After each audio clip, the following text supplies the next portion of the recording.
ನಮಸ್ತೆ ಮಿತ್ರರೇ, ಇಂದು ನಾವು ಕುರ್ಲರಿಯಿಂದ ಕುರ್ಲು ದೋಸೆ ಮಾಡೋಣ. ಅಂದರೆ ಮಂಡಕ್ಕಿ ಅಥವಾ ಚರ್ಮೂರಿ ಅಂತ ಕರಿತೀವಲ್ಲ. ನಾವು ಈಗ ತಂದು ಇಟ್ಟಾಗ ಒಮ್ಮೆ ಏನಾಗ್ತದೆ, ಅದು ಸ್ವಲ್ಪ ಸ್ಮೂತ್ ಆಗ್ತದೆ. ಹಾಗಿರುವಾಗ ಅದನ್ನು ನಮಗೆ ತಿನ್ನಲಿಕ್ಕೆ ಒಳ್ಳೆಯದಾಗೋದಿಲ್ಲ. ಅಂಥದ್ದನ್ನು ನಾವು ಈ ರುಚಿಕರವಾದ ಹಾಗೂ ವೆರಿ ಸಾಫ್ಟ್ ಆದ ಮೃದುವಾದ ದೋಸೆಯನ್ನು ನಾವು ಮಾಡ್ಬೋದು. ಅದಕ್ಕೆ ಏನಿಲ್ಲ, ಇನ್ಸ್ಟೆಂಟ್ ಆಗಿ ಆಗಾಗಲೇ ಮಾಡುವಂಥದ್ದು. ಸೊ ನಾವು ರಾತ್ರಿ ನೆನೆ ಹಾಕಿಗೆ ಮರೆತು ಹೋಗಿದ್ರೆ ಇಂತಹ ಒಂದು ದೋಸೆಯನ್ನು ನಾವು ಮಾಡ್ಬೋದು. ಹಾಗಾದರೆ ಈ ದೋಸೆಯನ್ನು ಹೇಗೆ ಮಾಡೋದು, ಅದಕ್ಕೆ ಏನೆಲ್ಲ ಸಾಮಗ್ರಿಗಳು ಬೇಕು ಎಂದು ನೋಡೋಣ ಅಲ್ಲವೇ? ನಮಸ್ತೆ ಮಿತ್ರರೇ, ಇವತ್ತು ನೋಡಿ ನಾವು ಕರಾವಳಿ ಸ್ಪೆಷಲ್ ಅಲೆ ಕುರ್ಲು ದೋಸೆಯನ್ನು ಮಾಡ್ತಿದ್ದೇವೆ. ಅಲೆ ಕುರ್ಲು ಹೇಳಿದರೆ ಹೇಳಿದ್ರೆ ಈ ಮೊಸರನ್ನು ನಾವು ಮಜ್ಜಿಗೆ ಮಾಡಿಕೊಂಡದ್ದು. ಆದರೆ ಇದು ನಾನು ಮೊಸರನ್ನು ತೆಗೆದುಕೊಂಡಿದ್ದೇನೆ, 1/4 ಲೀಟರ್ ಅಷ್ಟು ಮೊಸರು. ಸೊ ಅಲೆ ಕುರ್ಲು ದೋಸೆಗೆ ಬೇಕಾದದ್ದು 1/4 ಲೀಟರ್ ಮೊಸರು. ಇದು ಕುರ್ಲು ಹೇಳ್ತೇವೆ ನಾವು ತುಳುವಲ್ಲಿ, ಇದಕ್ಕೆ ಚರ್ಮೂರಿ ಸಹ ಹೇಳ್ತೇವೆ, ಚರ್ಮೂರಿ ಅಂತ ಸಹ ನಿಮಗೆ ಗೊತ್ತಿರ್ಬೋದು. ಇದು ಸ್ವಲ್ಪ ನಾವು ತಂದದ್ದು 1-2 ದಿವಸದಲ್ಲಿ, ಸ್ವಲ್ಪ 4 ದಿವಸದಲ್ಲಿ ನಸ್ಕಾದ್ರೆ ಅಂದರೆ ಆಗ ನಾವೇನು ಮಾಡ್ತೇವೆ ಹೇಳಿದರೆ ಇದನ್ನು ದೋಸೆಯ ರೂಪದಲ್ಲಿ ಯೂಸ್ ಮಾಡ್ತೇವೆ. ಇದಕ್ಕೆ ಈ ಬೌಲಿನಲ್ಲಿ ನಾನು 4ರಷ್ಟು ತೆಗೆದುಕೊಂಡಿದ್ದೇನೆ. ಇದು 4 ಬೌಲು. 4 ಬೌಲಿಗೆ 1 ಬೌಲಿನಷ್ಟು ಈ ಸಪೂರ ಸಜ್ಜಿಗೆ, ಬಾಂಬೆ ರವಸೆ ಆಗ್ತದೆ ಅಥವಾ ಚಿರೋಟಿ ರವಸೆ ಆಗ್ತದೆ. ಇನ್ನೊಂದು ಅದೇ ಬೌಲಲ್ಲಿ 1 ಬೌಲಿನಷ್ಟು ಇದು ಅಕ್ಕಿಯ ಹುಡಿ. ಇಷ್ಟೇ ಇದಕ್ಕೆ ಬೇಕಾದದ್ದು. ಮೊಸರು, 1/4 ಲೀಟರ್ ಮೊಸರು, 1 ಬೌಲು ಸಜ್ಜಿಗೆ, 1 ಬೌಲ್ ಅಕ್ಕಿ ಹುಡಿ ಮತ್ತು 4 ಬೌಲ್ನಷ್ಟು ಸೇಮ್ ಬೌಲ್ ಆಗಬೇಕು ಈ ಒಂದು ಚರ್ಮೂರಿ. ಮತ್ತೆ ಇದು ಆಪ್ಷನಲ್. ನಾನು 1 ಮೆಣಸನ್ನು ಸಣ್ಣದಾಗಿ ಹೆಚ್ಚಿಟ್ಟುಕೊಳ್ತೇನೆ ಮತ್ತು ಸ್ವಲ್ಪ ಕೊತ್ತಂಬರಿ ಸೊಪ್ಪು ಮತ್ತು ರುಚಿಗೆ ತಕ್ಕಷ್ಟು ಉಪ್ಪು. ಈಗ ಮೊದಲಿಗೆ ನಾವು ಇದನ್ನು ಚೆನ್ನಾಗಿ 1-2-3 ನೀರಿನಲ್ಲಿ ಕ್ಲೀನ್ ಮಾಡಿ ಇಟ್ಕೊಳ್ತೇನೆ. ನಾನು ಕ್ಲೀನ್ ಮಾಡಿ ನಿಮಗೆ ತೋರಿಸ್ತೇನೆ. ವೀಕ್ಷಕರೇ ನೋಡಿ, ತೊಳೆಯುವಾಗ ನೋಡಿ ಎಷ್ಟು ಕೊಳೆ ನೋಡಿ. ಇದು 2-3ನೇ ಸತಿ ತೊಳೆದ ನೀರಿನಲ್ಲಿ ಸಹ ಕೊಳೆ ಇರ್ತದೆ. ಅದರಿಂದಾಗಿ ನಾವು ಚೆನ್ನಾಗಿ ಇದನ್ನು ತೊಳೆದುಕೊಳ್ಬೇಕು. ಮತ್ತು ಒಮ್ಮೊಮ್ಮೆ ಈ ಕುರ್ಲರಿಯಲ್ಲಿ ಉಪ್ಪಿನ ಅಂಶ ಸಹ ಇರ್ತದೆ. ಅದರಿಂದಾಗಿ ಚೆನ್ನಾಗಿ ತೊಳೆದು ನೋಡಿ, ಇದರಲ್ಲಿ 4 ಬೌಲ್ ಇದ್ದದ್ದು ನೋಡಿ, ತೊಳೆದಾಗ ಎಷ್ಟಾಯ್ತು ನೋಡಿ, ಕಮ್ಮಿ ಆಯಿತು. ಈಗ ಇದಕ್ಕೆ ಈ ಒಂದು ಬೌಲ್ನಷ್ಟು ಸಪೂರ ಸಜ್ಜಿಗೆ, 1 ಬೌಲ್ನಷ್ಟು ಅಕ್ಕಿ ಹುಡಿ, ಇಷ್ಟನ್ನು ಸೇರಿಸಿ ಸ್ವಲ್ಪ ಉಪ್ಪನ್ನು ಸೇರಿಸ್ಕೊಳ್ಳೋಣ. ಹಾಗೂ ಈ ಮೊಸರು ನೋಡಿ, 1/4 ಲೀಟರ್ ಅಷ್ಟು ಮೊಸರಿನಲ್ಲಿ ನಾವು ಇದನ್ನು ಚೆನ್ನಾಗಿ ಮಿಕ್ಸ್ ಮಾಡಿ ಇಟ್ಕೊಳ್ಳೋಣ.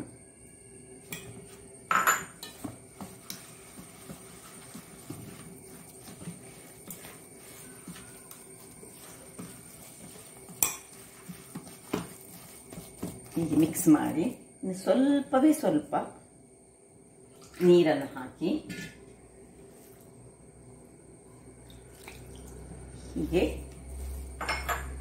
ಒಳ್ಳೆ ಅಂದರೆ ಸರಿ ಅದಕ್ಕೆ 1/4 ಲೀಟರ್ನಷ್ಟು ಬೇಕೇ ಬೇಕು. ಅಂದರೆ 2 ಬೌಲ್ನಷ್ಟು ಮಜ್ಜಿಗೆ ಬೇಕು 4 ಬೌಲಿಗೆ.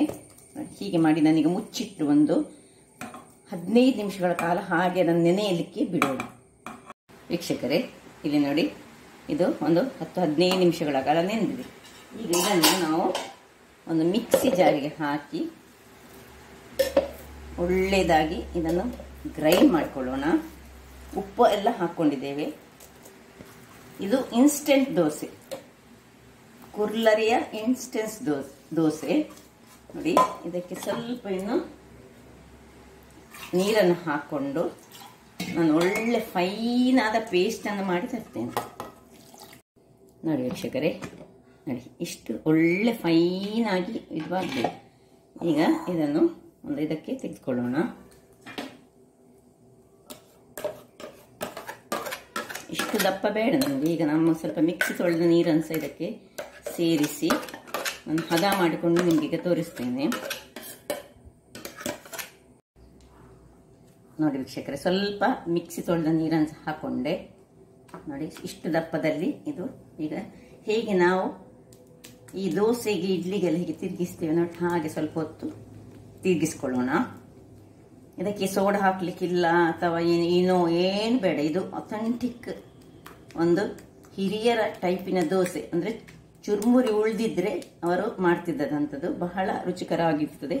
ಈಗ ಅವಲಕ್ಕಿ ಸಹ ಬೇಡ, ಏನು ಬೇಡ, ಜಸ್ಟ್ ಇಷ್ಟನ್ನು ಮಾಡಿ ಈಗ ಇನ್ನೂ ಒಂದು 10-15 ನಿಮಿಷ ನಾವು ಇದನ್ನು ನೆನೆಲಿಕ್ಕೆ, ಇಷ್ಟು 15-20 ನಿಮಿಷ ಇಟ್ಟು ಸಹ ತೊಂದರೆ ಇಲ್ಲ. ಆಮೇಲೆ ನಾವು ಇದನ್ನು ಮುಚ್ಚಿಕೊಳ್ತೇನೆ. ನಾನು ಮುಚ್ಚಿ ಒಂದು 15 ನಿಮಿಷಗಳ ಕಾಲ ನಾವು ಇದನ್ನು ನೆನೆಯಲು ಬಿಡೋಣ. ಮಿತ್ರರೇ ನೋಡಿ, 10 ನಿಮಿಷ 15 ನಿಮಿಷ ಕಳೆದಿದೆ. 10 ನಿಮಿಷ ಇಟ್ಟರೆ ಸಾಕಾಗ್ತದೆ. ಈಗ ಇದು ಆಪ್ಷನಲ್, ಬೇಕಿದ್ರೆ ಮಾತ್ರ ಹಾಕೊಳ್ಬಹುದು. ಕೊತ್ತಂಬರಿ ಸೊಪ್ಪನ್ನು ಒಳ್ಳೆ ಹೆಚ್ಚಿಟ್ಟದು, ಮತ್ತೆ ಸ್ವಲ್ಪ ಕಾಯಿ ಮೆಣಸು. ಯಾಕಂದ್ರೆ ಈ ಮೊಸರಿನಿಂದ ಮಾಡಿದ್ದಲ್ಲ, ಮೊಸರಿಗೆ ಸ್ವಲ್ಪ ಕಾಯಿ ಮೆಣಸು ಮತ್ತೆ ಕೊತ್ತಂಬರಿ ಸೊಪ್ಪು ಎಲ್ಲ ಹಾಕಿದ್ರೆ ಅದಕ್ಕೊಂದು ಪರಿಮಳ ಸ್ವಲ್ಪ ಇನ್ನು ಹೆಚ್ಚು ಕೊಡ್ತದೆ. ಅದರಿಂದಾಗಿ ನೋಡಿ ಇದನ್ನು ಸ್ವಲ್ಪ ಕಲಡಿಸೋಣ. ಇಲ್ಲಿ ನಾನು ಒಂದು ಗ್ಯಾಸನ್ನು ಉರಿಸಿಕೊಂಡು ಕಾವಲಿ ಬಿಸಿಯಾಗಲಿಕ್ಕೆ ಇಡ್ತೇನೆ.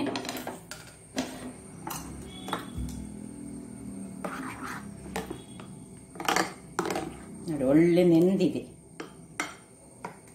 ಈಗ ಒಂದೊಂದಾಗಿ ದೋಸೆಯನ್ನು ಕಾವಲಿ ಬಿಸಿಯಾದ ಕೂಡಲೇ ಕೊಯ್ಯೋಣ. ನೋಡಿ ಹೀಗೆ ತುಂಬಾ ಅಗಲ ಸಹ ಬೇಕಿದ್ರೆ ಅಗಲ ಮಾಡಿಕೊಳ್ಬಹುದು, ದಪ್ಪ ಬೇಕಿದ್ರೆ ದಪ್ಪದಲ್ಲಿ ಸಹ ಮಾಡಿಕೊಳ್ಬಹುದು. ಈ ಒಂದು ಮೊಸರಿನ ಪರಿಮಳ ಮತ್ತೆ ಅದರೊಟ್ಟಿಗೆ ಗ್ರೀನ್ ಇದು ಚಿಲ್ಲಿಯ ಪರಿಮಳ ಸೇರುವಾಗ ಅದಕ್ಕೊಂದು ಬಹಳ ಪರಿಮಳ ಆಗ್ತದೆ. ಈಗ ಮೇಲೆ ಸ್ವಲ್ಪ ನಾವು ತುಪ್ಪವನ್ನು ಬೇಕಿದ್ರೆ, ಇದಕ್ಕೆ ಅಗತ್ಯಸ ಇಲ್ಲ, ಯಾಕೆಂದ್ರೆ ಈ ಮೊಸರಿನಲ್ಲಿಯೇ ಒಂದು ಬೆಣ್ಣೆಯ ಅಂಶ ಇರ್ತದೆ. ಹಾಗಾಗಿ ಯಾರಿಗೆ ನೋಡಿ, ಯಾರು ಆಯಿಲ್ ಎಲ್ಲ ಕಡಿಮೆ ಯೂಸ್ ಮಾಡ್ತಾರೆ ಅಂಥವರು ತುಪ್ಪ ಸಹ ಹಾಕೊಳ್ಳೋದು ಬೇಡ, ಏನು ಈವನ್ ಎಣ್ಣೆ ಸಹ ಹಾಕೊಳ್ಳೋದು ಬೇಡ. ಈಗ ಮುಚ್ಚಳ ಮುಚ್ಚಿದನ್ನು ನಾವು ಬೇಯಿಸೋಣ. ನೋಡಿ ವೀಕ್ಷಕರೇ, 1 ನಿಮಿಷದ ಬಳಿಕ ಹೇಗೆ ಕಾಯ್ತಾ ಬಂದಿದೆ. ಇದನ್ನೀಗ ಹೀಗೆ ತಿರುಗಿಸಿ ನೋಡಿ, ಕಲರ್ ನೋಡಿ, ಟೆಕ್ಸ್ಚರ್ ಹೇಗೆ ಬಂದಿದೆ ನೋಡಿ, ಬಹಳ ಚೆನ್ನಾಗಿ ಬರ್ತದೆ.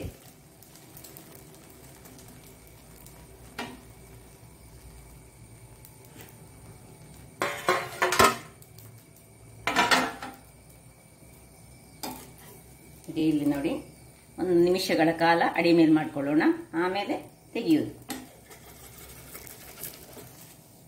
ಹೇಗೆ ಬಂದಿದೆ ನೋಡಿ, ಕಲರ್ಫುಲ್ ದೋಸೆ ರೆಡಿ ಆಯಿತು. ಹಾಗೆ ಸೇಮ್ ಇಲ್ಲಿ ಇದು ಇನ್ನೊಂದನ್ನು ಸಹ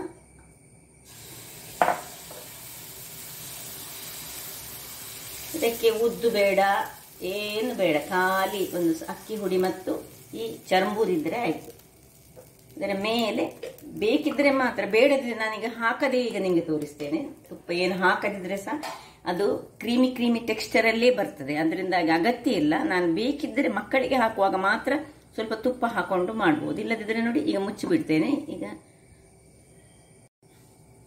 ವೀಕ್ಷಕರೇ ನೋಡಿ, 2ನೇ ದೋಸೆ ಸಹ ರೆಡಿ ಆಯಿತು. ನೋಡಿ ಹೇಗೆ ಬಂದಿದೆ ನೋಡಿ. ಈಗ ನೋಡಿ, ಇದಕ್ಕೆ ನಾನು ಏನು ತುಪ್ಪ ಆಗಲಿ ಬೆಣ್ಣೆ ಆಗಲಿ ಅಥವಾ ಎಣ್ಣೆ ಆಗಲಿ ಹಾಕಲಿಲ್ಲ. ನೋಡಿ ಹಾಗೆ ಹಾಕದೆ ಮಾಡ್ಬೋದು. ಇಲ್ಲಿ ನೋಡಿ, ನಾನು ಇನ್ನೊಂದು ಕಬ್ಬಿಣದ ಕಾವಲಿಯಲ್ಲಿ ಸಹ ಹಾಕಿಟ್ಟುಕೊಂಡಿದ್ದೇನೆ.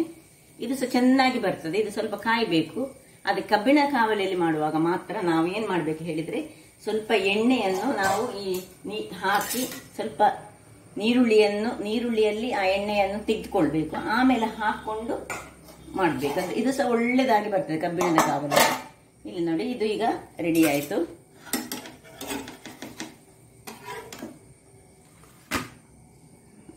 ಹೇಗೆ ಬಂದಿದೆ ನೋಡಿ, 2 ದೋಸೆಗಳು ಸಹ ಬಹಳ, ಇದು ಸುರಿಗೆ ಮಾಡಿದ ಎಣ್ಣೆ ಹಾಕಿದ್ದು ಸ್ವಲ್ಪ ಚೆನ್ನಾಗಿದೆ ನೋಡಿ, ತುಪ್ಪ ಹಾಕಿದ್ದು ಇನ್ನೂ ಸಹ ಸ್ವಲ್ಪ ಬೇಕಿದ್ರೆ ಹೆಚ್ಚು ಕಾಯಿಸಿಕೊಳ್ಬಹುದು. ಇಲ್ಲಿ ನೋಡಿ, ಇನ್ನೊಂದು ಕಬ್ಬಿಣದ ಕಾವಲಿಯಲ್ಲಿ ಸಹ ದೋಸೆ ರೆಡಿ ಆಗ್ತಾ ಉಂಟು. ಇದರ ಮೇಲೆ ನಾನು ಸ್ವಲ್ಪ ತುಪ್ಪ ಹಾಕೊಳ್ತೇನೆ. ಕಬ್ಬಿಣದ ಕಾವಲಿ ಮಾಡುವಾಗ ಸ್ವಲ್ಪ ಎಣ್ಣೆಯ ಅಗತ್ಯ ಇರ್ತದೆ, ಸ್ವಲ್ಪ ಕಾಯಿಲೆ ಅದು ಕಾಯಬೇಕು. ಸ್ವಲ್ಪ ಕಾದ ಮೇಲೆ ಇದನ್ನು ನಾನು ತೆಗೆದುಕೊಳ್ತೇನೆ. ಹಾಗಾದ್ರೆ ಅದನ್ನು ನಿಧಾನಕ್ಕೆ ಕಾಯಿಸಿಕೊಳ್ಳೋಣ. ನೋಡಿದರಲ್ಲ, ಈಗ ಇದನ್ನು ನಾನು ಚಟ್ನಿಯೊಟ್ಟಿಗೆ, ನಾನೊಂದು ನೀರುಳ್ಳಿಯ ಚಟ್ನಿ ಮಾಡಿದ್ದೇನೆ. ಚಟ್ನಿಯೊಟ್ಟಿಗೆ ನಾನೀಗ ಅದನ್ನು ನಿಮಗೆ ಸರ್ವ್ ಮಾಡ್ತೇನೆ.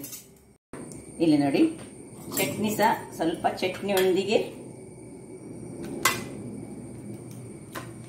ಇದು ನೀರುಳ್ಳಿಯ ಚಟ್ನಿ. ಈ ನೀರುಳ್ಳಿಯ ಚಟ್ನಿಯನ್ನು ನಾನು ಇನ್ನೊಂದು ಬಾರಿ, ಇದು ಇಲ್ಲದ್ರೆ ವಿಡಿಯೋ ತುಂಬಾ ಉದ್ದ ಆಗ್ತದೆ, ಅಥವಾ ಬೆಣ್ಣೆಯೊಟ್ಟಿಗೆ. ನೋಡಿ, ಬೆಣ್ಣೆಯೊಂದಿಗೆ ಬೇಕಿದ್ರೆ ನಾವು ಸವಿಬಹುದು. ನೋಡಿ, ಇಲ್ಲಿ ನೋಡಿ ನನ್ನದು ಇನ್ನೊಂದು ಇದರ ದೋಸೆಯನ್ನು ನೋಡಿ ಇಲ್ಲಿ ರೆಡಿ ಆಗಿದೆ. ನೋಡಿ, ಕಾವಲಿ ಇದರಲ್ಲಿ ಮಾಡಿದ್ರೆ ಸ್ವಲ್ಪ ಈ ಕಲರ್ ಅಲ್ಲಿ ಬರ್ತದೆ. ಅದರಿಂದಾಗಿ ನೋಡಿದ್ರಲ್ಲ ವೀಕ್ಷಕರೇ, ಅಲ್ಲಿ ಒಂದು ದೋಸೆ ಆಗ್ತಾ ಉಂಟು. ಇಲ್ಲೀಗ ನೋಡಿ, ಬೆಣ್ಣೆಯಲ್ಲಿ ಸಹ ತಿನ್ಬಹುದು ಅಥವಾ ಚಟ್ನಿ, ನೀರುಳ್ಳಿಯ ಚಟ್ನಿಯ ರೆಸಿಪಿಯನ್ನು ನಾನು ಇನ್ನೊಂದು ಬಾರಿ ನಾಳೆ ಹಾಕ್ತೇನೆ. ಹಾಗಾದರೆ ಈ ನನ್ನ ಕುಕಿಂಗ್ ಚಾನಲ್ ನಿಮಗೆ ಇಷ್ಟ ಆದರೆ ಬೋಳೂರು ಸುವರ್ಣ ಚಾನಲನ್ನು ಲೈಕ್ ಮಾಡಿ, ಶೇರ್ ಮಾಡಿ ಹಾಗೂ ಸಬ್ಸ್ಕ್ರೈಬ್ ಮಾಡಿ ಹಾಗೂ ನನ್ನ ಇನ್ಸ್ಟಾಗ್ರಾಮ್ ಪೇಜನ್ನು ಫಾಲೋ ಮಾಡಿ. ಧನ್ಯವಾದಗಳು.